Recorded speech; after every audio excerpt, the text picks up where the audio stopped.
In this video, we are proving this identity. So the first question is, how do you know which side to prove? Do you prove the left-hand side or do you prove the right-hand side? I would advise that you work on a busy side. You work on a side that has a lot going on. The side that has a lot going on, in this case, our busy side is the left-hand side. So we're going to work on the left-hand side to prove the right-hand side. In our numerator, we have cos 2x, but we don't have anything that looks like a double angle on the right-hand side.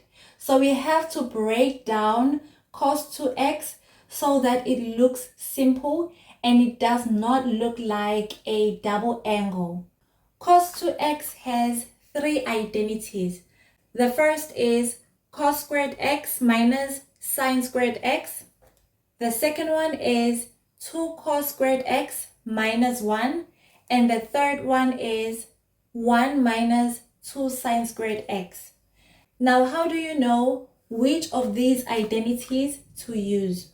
On the right-hand side, which is the side that we are proving, we have cos x plus sine x. So we have to change cos 2x to the identity that has cos x and sine x. The identity for cos 2x that has both sine x and cos x is cos squared x minus sine squared x. We don't have much going on in the denominator, so we're just going to write it as it is. Minus sine x. Now we can be able to factorize the numerator so that it looks simple. If we factorize the numerator, it would look like cos x sine x sine x. Now, because we have a negative sign in the middle, we're going to have a negative sign and a positive sign. If you multiply this sine x and this sine x, it should be able to give you a negative sine squared x.